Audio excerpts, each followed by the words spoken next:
Columbus, Ohio's metropolitan population is growing 38% faster than the national average. Long before the city reached for the skyline, it was shaped by those who reached for freedom. There is a deep question that grounds us. What seeds were planted by those who moved here for liberty? In 2028, Central Ohio will open its first African American museum on the same soil where the blackberry patch once took root, a foundation that continues to shape the city's future. The museum exists because understanding these roots is essential to protecting the future of Black Midwestern identity.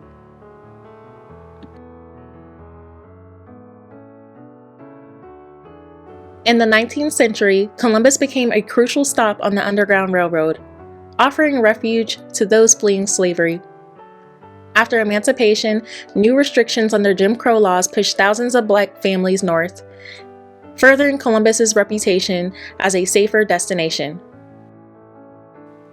Green Book sites like the Macon Hotel and Hotel St. Clair reflect how Black travelers built networks of protection long before modern urban development, serving as a culturally safe space for seeds to be planted in the community.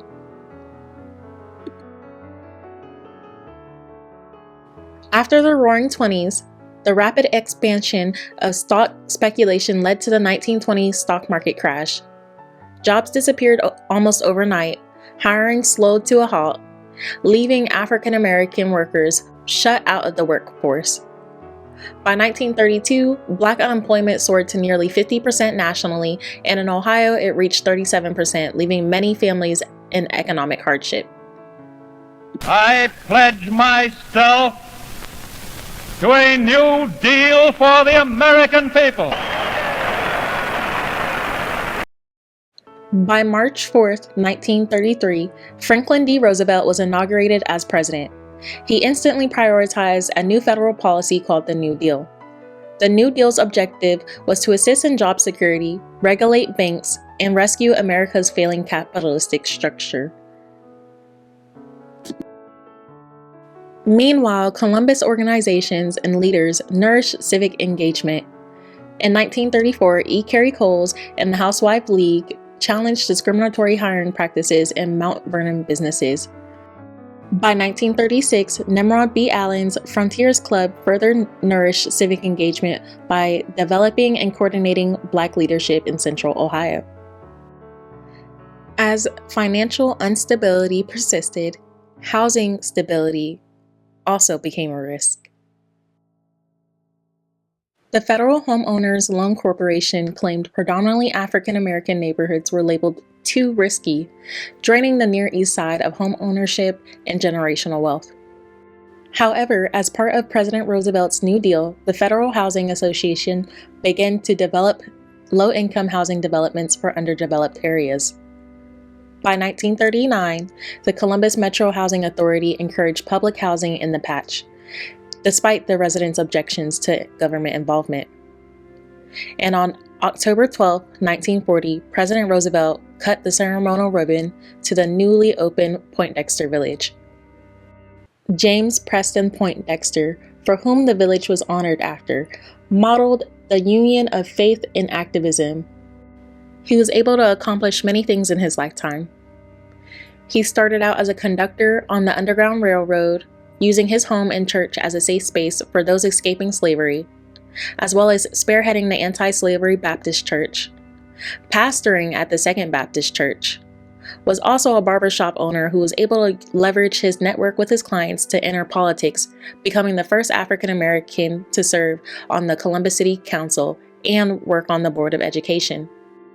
His bold resistance made him a key figure in the Columbus abolitionist movement until his passing in 1907.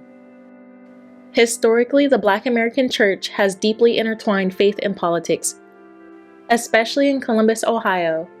The influence runs deep, from serving as a key stop along the Underground Railroad to churches holding communities together through mutual aid and activism. Poindexter was no different. Within the village, Union Grove Baptist Church played a vital role not only as a place of worship, but as a beacon of hope, leadership, and community organizing. Over the decades, Poindexter Village and Union Grove Baptist Church continue to draw national recognition. Presidents Franklin D. Roosevelt and Jimmy Carter each visited the village during their respective administrations, acknowledging its significance as a model of resilience and community strength. Dr. Martin Luther King also made a historic visit, further affirming the church's place as a spiritual center and a force within the civil rights movement. By preserving the stories of the Blackberry Patch and early Poindexter Village, Anna Bishop carried a spirit of preservation that artists later continued through the 1970s. As urban renewal threatened historically Black areas, a group of artists and activists formed a collective to preserve the culture through art. They called it Art for Community Expression, also known as ACE. During the 1980s, Kojo Kamau and Mary Ann Williams founded ACE to spotlight artists and preserve cultural identity. They nurtured talents like Smokey Brown and Amina Robinson, who used their work to bridge art as a community expression deeply within the city.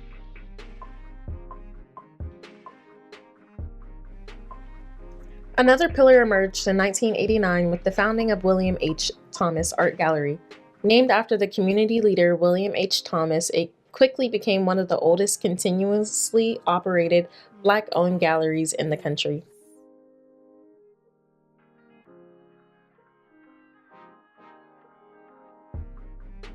When Highway I-70 was constructed in the 1970s, another consequence of the 1936 redlining map, it accelerated the decline of the Near East Side.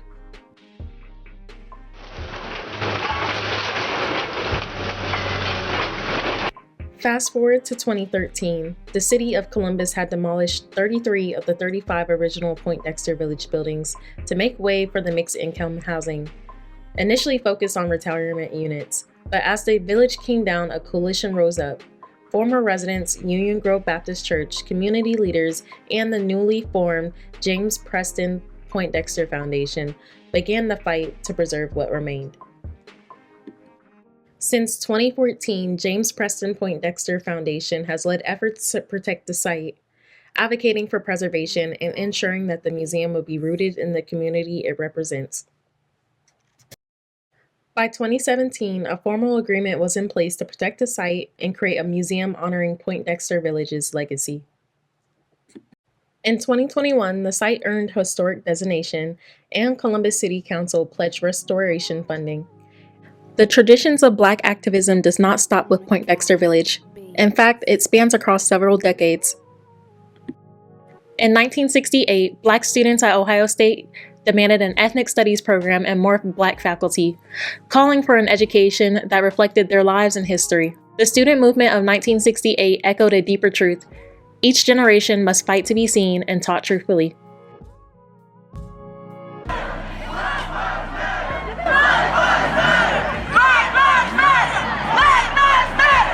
The activism of the 1960s still echoes in the issues and policies of the past decade.